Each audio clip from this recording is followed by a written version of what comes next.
ಇನ್ನು ದಕ್ಷಿಣ ಕನ್ನಡ ಲೋಕಸಭಾ ಕ್ಷೇತ್ರದ ಬಿಜೆಪಿ ಅಭ್ಯರ್ಥಿ ಕೂಡ ನಾಮಪತ್ರವನ್ನು ಸಲ್ಲಿಸಿದ್ದಾರೆ. ಬಿಜೆಪಿ ಅಭ್ಯರ್ಥಿಯಾಗಿ ಬ್ರಿಜೇಶ್ ಚೌಟ ಅವರು ನಾಮಪತ್ರವನ್ನು ಸಲ್ಲಿಕೆ ಮಾಡಿರುವಂಥದ್ದು. ಈ ಸಂದರ್ಭದಲ್ಲಿ ಬಿಜೆಪಿಯ ನಾಯಕರು ಅವರಿಗೆ ಸಾಥನ್ನು ಕೊಟ್ಟಿದ್ದಾರೆ.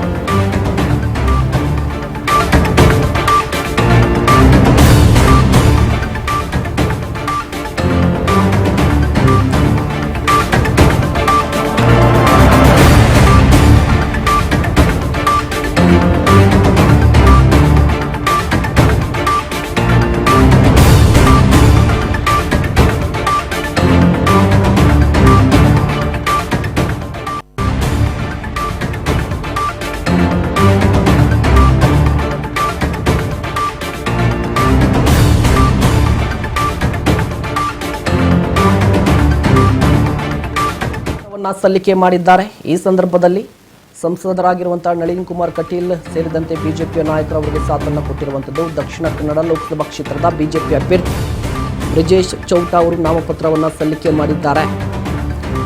ಜಿಲ್ಲಾಧಿಕಾರಿಗಳ ಕಚೇರಿಗೆ ಬಂದು ನಾಮಪತ್ರವನ್ನು ಸಲ್ಲಿಕೆ ಮಾಡಿರುವಂಥದ್ದು.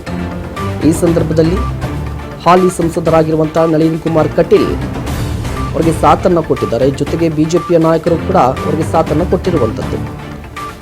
ದಕ್ಷಿಣ ಕನ್ನಡ ಲೋಕಸಭಾ ಕ್ಷೇತ್ರ ಸಾಕಷ್ಟು ಕುತೂಹಲವನ್ನು ಕೆರಳಿಸಿತ್ತು.